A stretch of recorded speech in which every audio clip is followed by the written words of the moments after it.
Just doing the right thing, Carter chimed in from the driver's seat, casually inserting himself into the conversation.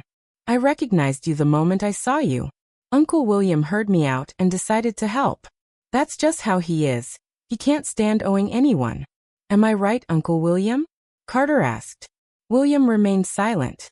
Taking his uncle's silence as confirmation, Carter raised an eyebrow smugly.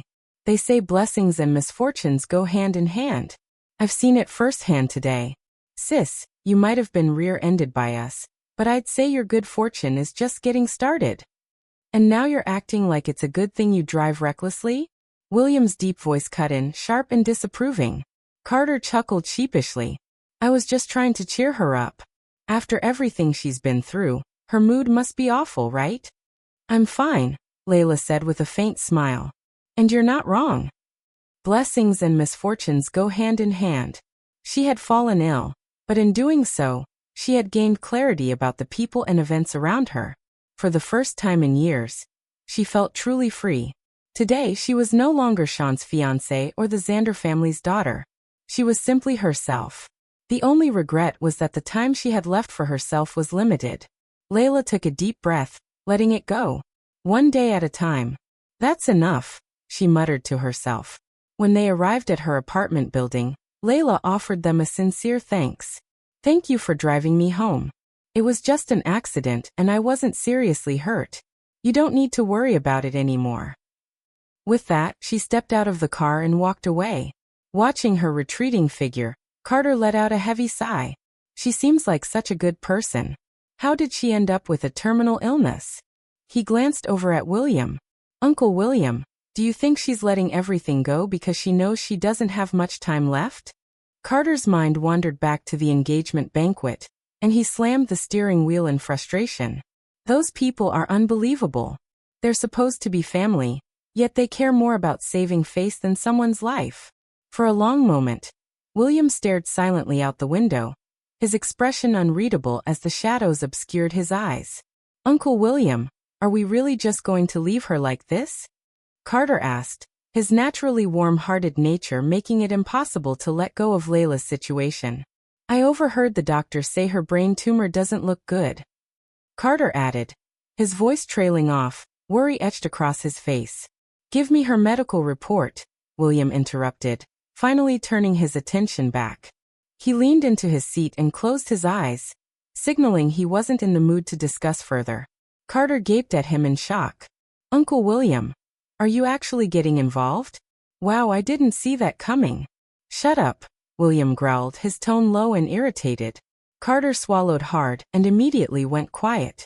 But inwardly he couldn't stop thinking, something's off. Uncle William's acting really strange, he thought. The next morning, Layla woke up feeling refreshed after a rare good night's sleep.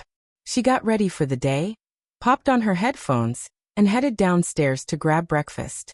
Humming softly to herself, she felt completely at ease. Suddenly, a hand gripped her shoulder with such force that it yanked her backward a step, nearly causing her to stumble. Sean's angry face came into view, instantly shattering her good mood. What's your deal now? He snapped. I've been calling you, and now you're pretending not to hear me. Layla calmly removed her headphones. The noise-canceling works so well, I couldn't even hear the sound of dog barking. Sean faltered, his expression shifting. He suspected she was insulting him but couldn't believe that the woman who had once doted on him would do such a thing. Remembering why he was there, Sean swallowed his anger and forced a more measured tone. Oh, you had headphones on. I guess I got ahead of myself and let my tone get out of hand. Layla, let's not dwell on yesterday's engagement banquet. I won't hold it against you. As long as you're happy, you can do whatever you want. Just stop being mad at me, okay? As he spoke, Sean reached out to take her hand, but Layla sidestepped him, leaving his hand hanging awkwardly in the air. Stepping back, her gaze shifted to Xena standing behind him. Sean, we're over. Stop pretending otherwise. Layla, stop saying things you don't mean. Sean's patience was wearing thin. You've taken it too far this time. Sean's been looking for you all night, sis, Xena chimed in, her voice dripping with concern. He was so worried about you. Her tone softened even further as she added. He loves you so much. How can you bear to put him through this? So the two of you were together all night? Layla asked nonchalantly, catching the key detail in Xena's words. Caught off guard, Xena's face turned pale. I only stayed with him to help find you and apologize. There's really nothing improper between me and Sean. If you don't trust me, fine, but you should trust Sean, shouldn't you? You've known him for so many years. Don't you know what kind of person he is? Xena glanced at Sean, her eyes welling up with tears. Yesterday, Mr. Lucas humiliated him so much just to defend you. Do you know how awful it was for him? Sean's expression darkened at the mention of William. Turning to Layla, he demanded coldly, Where did you go with William last night? Layla, you're good at keeping secrets. How long have you known him? He stood up for you at the engagement banquet. Was that all part of your plan? Did you deliberately ruin the engagement and throw dirt on me and Xena just to make it look like this was my fault? Layla let out a bitter laugh, unable to believe what she was hearing. With Sean's limited imagination, there was no way he came up with these suspicions on his own. It was almost certain that Xena had subtly planted the idea during their conversation last night. All the years Layla had devoted to Sean couldn't compare to a few manipulative words from Xena, which were enough to make him doubt her loyalty and suspect an affair with William. How utterly ridiculous. What's so funny? Sean's expression darkened as he spoke. I'm saying this for your own good. If you stop now, it's not too late. I won't dig into it further. Do you even know who William is? You're no match for him. So you believe her, don't you? Layla asked, pointing directly at Xena, a mocking smile tugging at her lips. Sean froze, caught off guard. Layla, I didn't, Xena stammered, quickly waving her hands as if to deny the accusation. If you have nothing to hide, then you shouldn't care what others are saying behind your back. Sean instinctively stepped forward, positioning himself protectively in front of Xena, making his allegiance painfully clear. Layla clenched her fists tightly.